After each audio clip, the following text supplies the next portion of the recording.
What's going on, everybody? It's your boy Knoc, my nephew, Knef CEO. Welcome back to the Knoc and Knef podcast. So today we're going to talk about 2020, how it affected you, how it affected me, but also what happened last year, this new year, last year, and how we look back on it. 2020 wrap-up show, basically. 2020 wrap-up. So, first thing I want to talk about is the shows that we watched this year that kind of gave us made us feel some type of way. I'll go first. The show that I watched that made me feel some type of way is obviously Tiger King. Carol Baskins.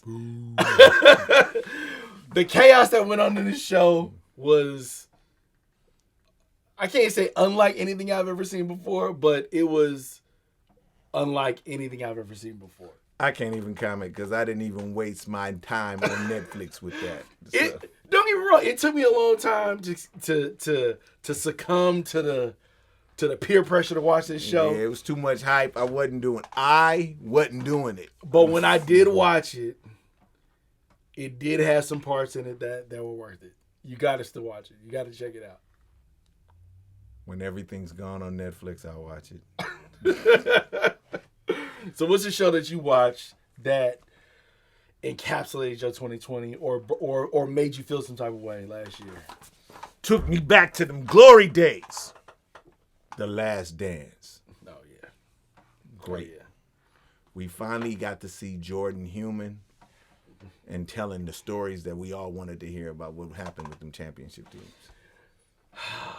To see Jordan, Pippen, Rodman, to see them go, and the behind-the-scenes stories, to see the friction that they had, that we knew they had. That, and then how Horace Grant still got fun. And how Horace Grant still got fun. But even how Jordan is who we thought he was. No, he is. He is the ultimate competitor. He's definitely. He's that asshole that we He's knew. taking the rookies' money and getting cards every time. Talking mess.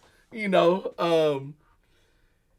that was something that I was waiting for since ESPN had started advertising it a year prior. Yeah. When I saw that, I was like, I'm shutting everything down. Yeah. And it just happened to be this whole virus came up and made everybody sit down, and that was the show that everybody watched. Yeah. And it was well worth it. I don't know if ESPN planned the pandemic, but I know whatever setup that was the perfect time and perfect setup. No, let's keep it 100. That was a desperation move because there wasn't no goddamn sports. That's true. Because remember they shown it early. That's true. That's Yeah. true. Mm-hmm. So besides the Tiger King and Last Dance, the other thing that it has been a real big thing in 2020 has been this versus battles. They started off good and got cheesy. I mean, they got American cheesy. Which one? It wasn't even cheddar cheesy. Which battle? There was one for me that I really liked that I actually sat down for and I shut down for. What's the one that you liked that you actually kind of watched that was like, okay, made you feel some type of DMX Snoop, I watched. I watched the early ones. The Babyface and Teddy Riley one or whatever, that they kind of pissed me off because how y'all rich and don't know technology, but y'all in music. You know what's funny is you realize the music that I listen to, the music that you listen to, it's older music. So the artists that we listen to are older, so they don't really use. I mean, yeah, they're DJs and stuff, but at the same time, like they probably don't. Technology adjusts, and there's always new shit. But at the same time, these cats is older, so they might not really be dabbling in the new technology. Yeah, and my thing is, I liked all the early versus battles. The Jill Scott and Erykah Badu one was too damn long, and there's two of my favorite people, but it was too long. I hate that I missed the Ashanti one. Ashanti Keisha Cole. And then the Beanie Man and the Beanie Man in West Virginia was classic. And Bounty Killer. Bounty Killer, was the classic one. Now, I barely watched the Jeezy and what's his name? Radrick Davis. What's his name? Gucci Man. Gucci Man. Because I knew it was gonna be some fuckery, but I heard it was good entertainment. None of those. The only one that really interests me that I actually shut down and watched was the T-Pain Lil Jon one. I watched that one, and that honestly to me that was one of the better ones. It was one of the better ones. I didn't mention it because I'm a big far removed from that one. Yeah. But I'm a big fan of T-Pain. I've always liked T-Pain. Always, you have. Always. But and as much people talk mess about auto-tune and all that stuff, the music that he came out was just good music. Great music. And then too, if it wasn't for T-Pain, all you vibe rappers wouldn't be out no more. Y'all wouldn't even be birthed. 100%. So that was the one that I watched that I was like, okay, all right. The rest of them, I know, huge for the Bay. The E40, Too Short one. It was good. I watched it. I listened to it basically because I was driving from LA when it was on. Mm-hmm. And it was good. I just didn't feel like it was fair for the two Bay Area bosses to have to go against each other. You know what I mean? And Timberland and Swiss, they just did an interview. I think it was yesterday, and they were talking. They were actually having this conversation that we're having right now, and in the conversation, they were just saying that they shouldn't have called it a battle because it wasn't a battle. It was more like you just homage. Yeah, you giving homage. That was a homage. You just showing like this is my work, and this is what I'm doing. Yeah, but see, my thing is, I think they need to be better matchmaking done for versus battles. That's what they said too. Yeah, they said, and there's a lot of cats that shouldn't even be on the verses at all. I seen a bunch of tweets from people. I'm like, I don't want to see you.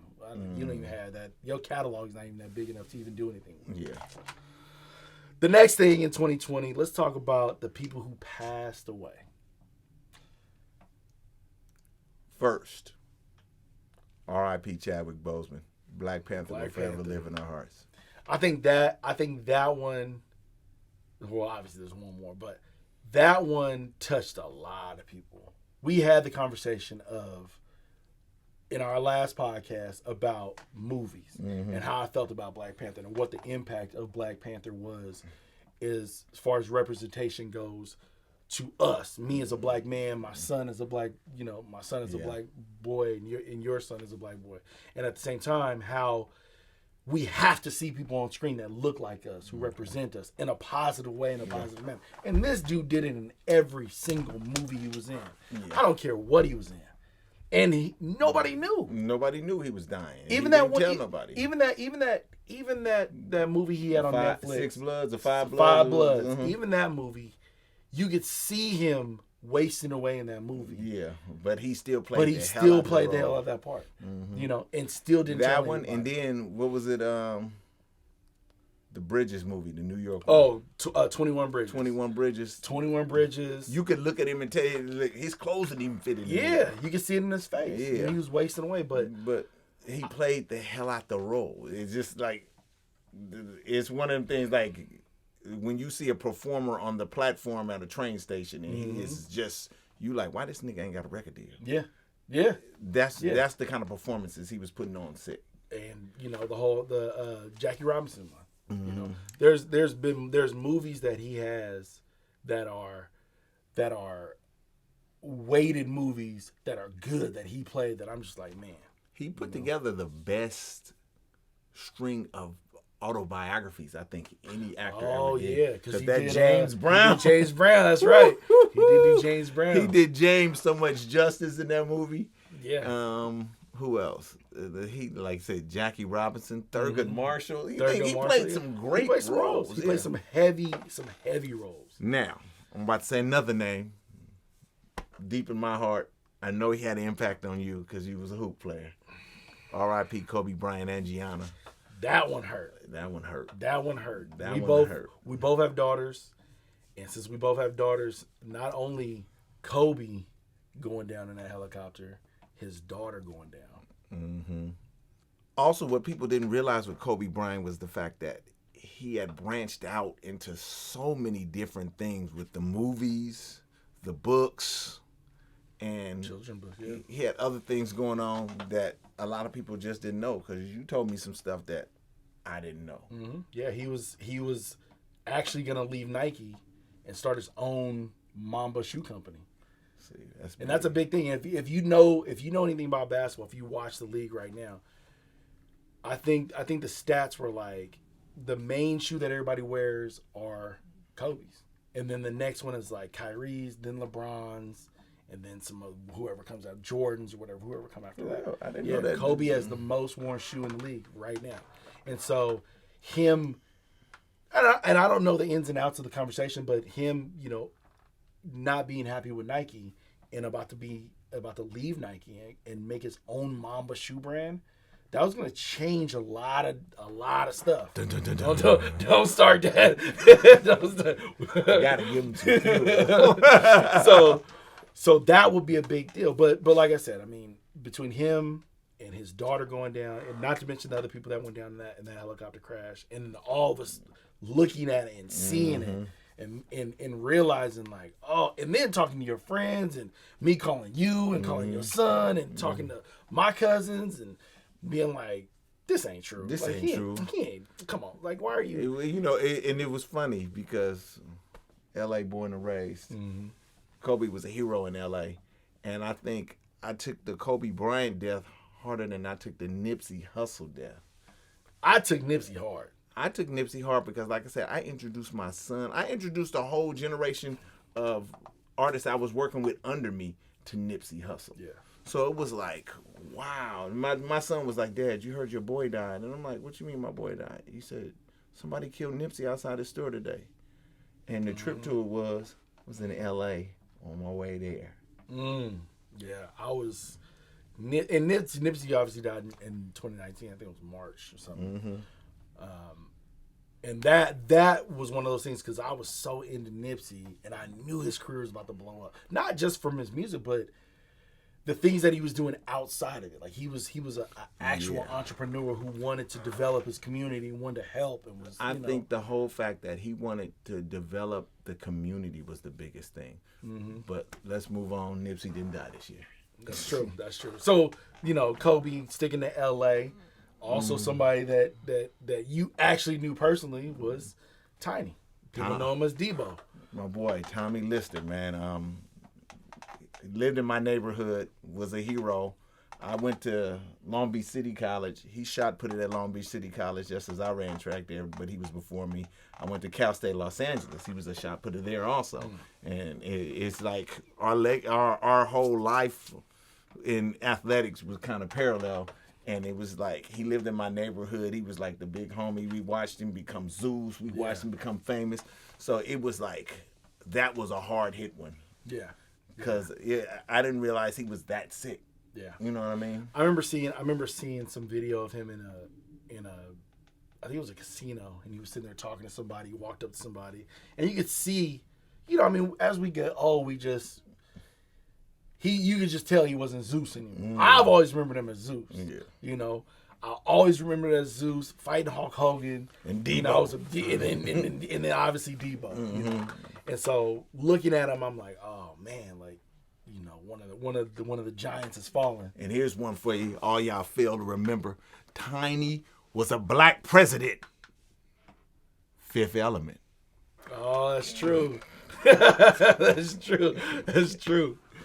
Last but not least, yo boy. I mean, he's a little bit before my time, but the master of swag. You got to give him respect. Sean Connery, the master of swag. I don't care what color you were. You watched royalty when you seen Sean Connery. Yeah. Sean Connery gave you that manly swag and an actor that you wanted to see. He was just like boom, Bond, James Bond. He was the man. He had that voice. He had that voice. Anytime you heard that voice, you knew it was about to go down. What are you prepared to do? Yeah. Anytime you heard that voice, you knew, okay. Yeah. He's in it. It's like Denzel. You see Denzel, you're like, okay. It's about to go down. So, So RIP to the fallen, celebrities that we, appreciated Kobe's work. You know, appreciate Sean. And there were many others that died in this year that we didn't mention, and RIP to them too. But those were the ones that we really wanted to express about. Especially Black Panther. That was, man. But next topic, what we got? So, last but not least, pop culture in 2020 exploded. For me, one of the main things in pop culture this year was, well, I can't say for me, but for the world was TikTok. TikTok was around before 2020. Don't get it twisted. But TikTok blew up now that everybody was sitting at home doing nothing. When you sitting at home, I've never seen so many white girls, teenage white girls, be dance stars on their phone for 15 seconds. Never. I've never seen so many kids dance outside of stores, apartment complexes, on the side of streets, Parks and shit. parks, On top of cars. Getting doing- arrested. doing the same dances that these TikTok people are doing. So, influencers, when it came to TikTok, was a huge thing.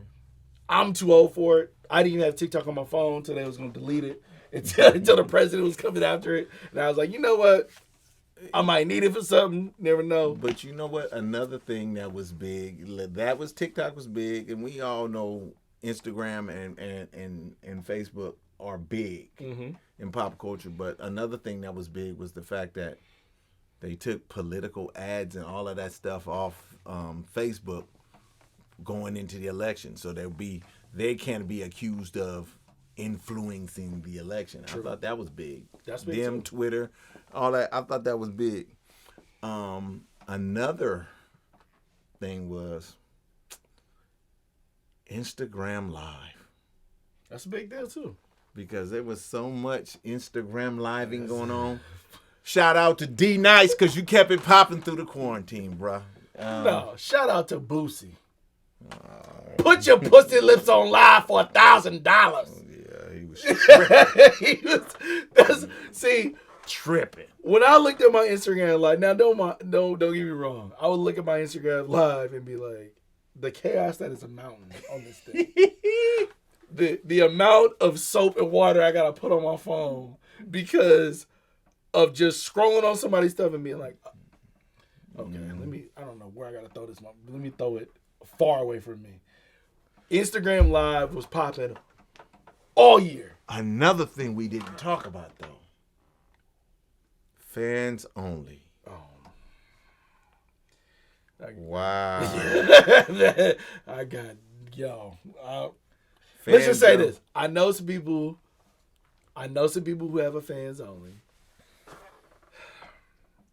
The amount of money that these people make. Oh, excuse me. It's OnlyFans. OnlyFans. The amount of money that these people make you rethink your whole life. And what makes me so mad is men can't make that kind of money. Women can make all kinds of money doing. You know, women talk about how men over-sexualize them and all that. And this is no knock to y'all, but y'all get over with that over-sexualization. It's true. Y'all can make calendars, websites, and all that shit, and never have to work a job. I don't care if I look like Adonis and I got naked and I made a website. Y'all ain't gonna support me like that. So my thing, that's a double-edged sword. It's hard because you can't knock them. Like I said, the people that you can't knock nobody's hustle. Yeah, the people that I know that have it, I was just like, okay, like I can't judge you. Like, do your thing. I'll be honest with you. We're gonna do a whole show on OnlyFans because I really want to talk about OnlyFans. I want opinions from both sides, everything. Yeah. I get that. What else? Pop culture. Tekashi 6ix9ine being released from prison and still doing the same amount of fuckery that he was doing before. And that motherfucker said, "Fuck WITSEC. I'm going home. I'm an active fool." And the amount of people who it's hard because the amount of people who actually defend dude, Akon on there. Well, if I was going this, if I was going that, I love Akon, so I'm not gonna talk no shit. You're not about gonna Akon. talk the real Black Panther. You're not gonna talk about him. Come on, Con. Come on. I can't do it. I can't do it. Next thing we're gonna talk about the year's biggest things. We're gonna start off with the coronavirus. It's getting real. So obviously, this is the thing this year in 2020 that has affected all of us, all over the world, the most. You know, this is the thing that's had the most impact on our lives, our jobs, careers, families, everything, money, friends, how money. you make money, everything. I mean, people who are making money are either making no money or Amazon is making all the money. I was about to say, Jeff Bezos, once you send your brother some money, Please. you made all of it this year. Please. So it's crazy because this virus has changed our whole way of life. It's changed everything. I mean, think about DoorDash and Instacart and all these other things that were existed, but they were just kind of like the lazy thing. Now they caking. Now they are making hand over fist money because it's something that we have to do. I have to watch out because I can't let my pops go to certain places. And I can't let my mother-in-law go certain places. You know. But I do all the ripping and running for us. Yeah. But my thing is, I've had food delivered. I ain't never had no food delivered. Besides pizza. Maybe Chinese food. I live in East Oakland. They don't deliver pizza. There you go. That's a good point. Pizza man get robbed out here. But it's a trip because I I've had food delivered. I think we've had some groceries delivered in the beginning, but we like going picking our fruit. Yeah. So it's a little different. Picking our fruit, picking our meat, so we go do it ourselves. Yeah. Yeah. But yeah, it's the whole fabric of life has changed. But you know who it did? You know who it hurt? No. Uber. Because Uber was eating before the pandemic. And now nobody want to get a car with no stranger. But think about the chaos that ensued from just this.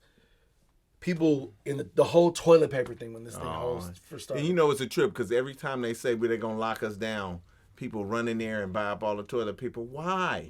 I don't understand it. I do not. It's not the end of the fucking world. You just can't go outside. Stay your ass inside. Stay inside. Love your kids. That's it. Love your woman. Love your man. But besides the toilet paper, the Lysol wipes, the Clorox wipes, like all gone. I mean, I understand being healthy, being clean, and being sanitary. But really, you gonna take all of them? All of them, and you don't even need. You got a cupboard full at home, and then you gonna buy the rest. They putting them on Amazon. And then you gonna try and hustle me with it. Come on, man. It's not that. It's too much. So, coronavirus, we know it changed our lives, but because of the coronavirus, we had the biggest thing of the year. That has especially affected both of us. We got to see. White people got to see. Black people got to see. All around the world got to see the slaughtering of African American males and females by police on video. This has been something that's been going on for years. Like I said, my father's had centuries. Conversations. He's 86. He said me and him have had conversations about friends of his coming up missing. And he knew who did it. But what can you say? Yeah. No justice, being given, none of these families having any kind of closure. True, but let's keep it 100. We still ain't seen justice. We still ain't seen justice for Sandra Bland. We ain't seen no justice for Breonna Taylor. We haven't seen no justice for George Floyd. We haven't seen no justice for Ahmaud Arbery yet. Yeah, they're locked up. There will be no justice until there is a sentence saying these people are guilty. Yeah, absolutely. So I understand all the protesting. I don't understand all the tearing up stuff. I understand the protesting. But my thing is this. Until we see some convictions, all this is for nothing. Yeah. It's true. The system has to change, and we have to change the system. And that's what it all comes down to. Most people realize now what we have known for years. And being that you had to sit down and watch on TV on all these news, Every single channel played it. I don't care what the Twist News Fox and social media, whatever, they played it. I don't care what the Twist Fox News played. If a person has his knee on your neck for 8 minutes, something's wrong. Yeah, but see, here's what I really want y'all to think about with what you're saying. We have become so desensitized as a country to that kind of violence that it plays on regular TV now. Yeah, that's true. That's very true. That has to change. Yes. So, on one hand, I'm glad the world has got to see the things that we talked about multiple times, and the videos that I would show you, or you would show me, or we would get sent to us. I'm glad the world has had a big bowl of soup of, look, this is what it is, and have to eat it and understand, like, oh, this isn't good. Yeah. You can make whatever excuses you want, but this is still it. Yeah. And you have to take it. Now let's talk about. We talked about black people dying. Talked about coronavirus. Let's talk about Trump's impeachments. Both of them. First president in history to be impeached twice in a presidency. Look, if you get impeached once, there's a problem. You hold the highest office in the land, the world. You're supposed to be the leader of everybody. And if you're not the leader of another country, that leader looks to you for guidance. Yes. If you are doing something so vile that you get impeached 2 times, there's a problem. You probably should never have been in that position in the first place. Well, the biggest problem is, for one, we don't have any standards on who gets elected to elected offices. Yeah, it has to be, I think it's a certain age. There needs to be standards. Yeah. Moral standards. And see, that's the problem. Our whole system has become a comedy show. Yeah. Because of this. Because now you have... But it also took the hoods off. But that's the thing. Because now you got QAnons in politics. We always have had white supremacists and racists in politics. Yeah, and now absolutely. we know who they are. Yeah. Now we know who supports them and who they support. It's funny because there's a meme, and I think I said it to you. I said, the people that invaded the Capitol, there's a reason why your parents and grandparents wore a hood. Because now they're being snatched out of their houses by the feds. Look, that place, regardless if they didn't have people on the outside of it or even in the inside of it, that place has more cameras than you can possibly imagine. It has more, and it has the best surveillance system and facial recognition system. They know who on you the planet. are. They know. Now, if there's no convictions for that, we know what that is, because the girl who took Nancy Pelosi's laptop got sent home to her parents. She was like 18. Sent her home to her parents. No conviction. No nothing. Nothing happened to her. At all, or just yet? As far as I know, at all. So that's what I'm saying. We'll know by this insurrection, by this raid on the Capitol, where these people, Republicans and Democrats, were scared for their lives. Yeah. Because they said there was a room where Nancy Pelosi was in and her aides were in, and they were banging down the doors of the room. No. Nancy Pelosi wasn't there. That was in Nancy Pelosi's office, the back room of the office. Her staff were hiding. They turned out the lights, barricaded the door, and hid under the table. You know what they say they learned from that? They learned that from junior high school.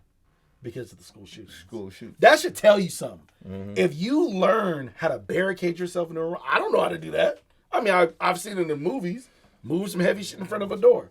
But if they're teaching you that in junior high because of what was going on Sandy Hook, that's a problem. It's a problem that needs to be fixed. Yeah. So, and the insurrection. Yeah. Here's what I want you to take out of this. Take in consideration, for one, there had never been a Confederate flag in the Capitol. These people took a Confederate flag to the Capitol and waved it. And then all these people that are against this election and against our government always wave the flags of shit that we defeated. The Confederate flag, the Nazi flag, the Americans defeated those. So I want you to take in consideration who your friends are when you're looking at these people and giving them an excuse. Absolutely. Last but not least, the election. Let's talk about the election. Let's talk about the one thing in America that we have all fought for everybody to have that was really exercised. Yeah. First, I want to thank the hero, Stacey Abrams. Yeah. Because you have helped a new era be ushered in politics. This election was so draining. Yes. It was the most. I love politics. But the chaos that ensued from this election, I'm whooped. Yeah. And it's emotionally whooped. And see, the bad part about it was coming into the election day, we was worried about what are they going to do? Because we knew they was trying to keep people from getting to the polls. They was trying to shut down polls. They was trying to make sure you couldn't mail out your ballots. And so it was like, it was an attack on our rights. It was an attack on us being able to vote. Yeah. And then we wanted to get President Trump out of there. It was more, it's funny because it was more, we understood who the silent majority was. I told you this in our first podcast. Yeah. Silent majority wasn't that 25 to 65 white man. The silent majority was every, minority in the country that just didn't feel like their voices were heard. Yeah. And now they stood up and said, look, I don't care what goes on. I just don't like him. Mm-hmm. So you hear this argument of like, oh, well, what do you got to say about Biden? How is Biden great? I'm not saying he is, but I'm saying he's better than him. Right. And I ain't even seen what he's going to do, but I know he has to be better than this. No, my thing is I've seen in his years of doing what he does that he's a better person than Donald That's Trump the thing, was. a better because person. It had become to the point where all the years we've ever had a president, our president had a decent moral compass. Yeah. I'm not going to say they all were great. Yeah. But there was a certain decorum and the way you handled yourself and the way you treated presidential. the way you treated other people. You act presidential. That you acted presidential and you respected the office. This man didn't have no respect for the office because he thought he was a dictator to begin with. He didn't care about nothing. And it trips me out, and it made me, why I'm so fatigued at it is because my friends, and I consider them friends, the way they defended him, just beyond anything I've ever seen him. Look, I have friends who are Kobe fans. I was never, even though I love Kobe and I love Kobe's game, I was always a Jordan fan. So I respected Kobe's game. To you. Yeah, I respected Kobe's game. So I would never shit on Kobe because I thought he was a terrible person. Mm-hmm. But I can sit here and logically say Kobe was a baller, one of the greatest ever. Mm-hmm. You can't tell me that this president was one of the greatest presidents ever. No. He's a terrible person to begin with. Coming into being the president. Yeah. And so, but what that let me see what a lot of people aspire to be. Yeah. As much as people want to say, oh, no, this. You co-sign this person. 100%. This is a person you defended with your heart. Your heart, yeah. That let me know where your heart is. I gave people the example of this. I said, if he was your boss, if he was your boyfriend, if he was your husband, if he was your best friend, the lies that he told, you would never stand for that. No. You would quit. You would walk out of your job. You would get a divorce. You would break up with your boyfriend. You would beat the dog tar out of your child for lying to you the way he lies to your face. But when I can sit here and look in a book and say, that's wrong, that's wrong, that's wrong, that's wrong. But you're still going to defend him? And then another thing to it is the cult of personality that came with it. You know what I mean? Everybody was just enamored. He's rich, but and he's this, he's that. Just like they said, oh, he's going to be good for the business of America. How? Terrible. He's never been a great businessman. The only thing that he done great was sell his name. That's it. All his businesses were in the red. Yeah. So my thing is, and now you're gonna see because I just read an article saying that now he has to face all those things because all of his banks have left him. Mm-hmm. All of his businesses have basically ejected him out of being their corporate society. He's gone. Yeah. So now he has to face all the debt that he's accumulated. Now he has to face all the. Did you see the sign that they flew over Mar-a-Lago? No. I'll just send it to you. They flew a plane over Mar-a-Lago saying it was like "Welcome home, you bitch," or people are I hear the neighbors are giving Ivanka and her husband problems and all of that. They don't want them around. They don't. So is Biden going to be better? I don't know. But I know I know that this side of this grass over here is dead. Mm-hmm. Been peed on. And then too, my thing is, like you always hear me say, I hope politics gets better now because I'm tired of politics looking like Crips and Bloods. Yeah. Because my thing is, we the people elected these people to make our lives better. The majority of the people in America's lives are not better right now. 100%. So I need to see where the politicians we elected are working for us and not working for themselves and their special interests. Yeah, absolutely. And that this last administration, it seemed like they worked strictly for their own special interests. Mm-hmm. You know? And so, like I just heard too that we just talked about the coronavirus. I heard that this whole thing, they had no coronavirus staff. No. None. All that talking and posturing, they were ready to do this and all that, and there was no real plan and no real staff for the whole get down. For the whole thing. We were getting hustled, America. Stop defending him, please. I'm glad he's gone. And I want to thank Cardi B because you predicted this. Coronavirus was real. It's getting real. And it's really real now. Cardi's Nostradamus when it came to this. That's the Knoc and Knef Pod Show. Thank you for tuning in. All the sponsors, we looking to hear from you because we're about to start the new season. Yep. Get on board so we can help you, help us, and help you. And everybody take care. I'm Knef. Knef CEO. See you next time.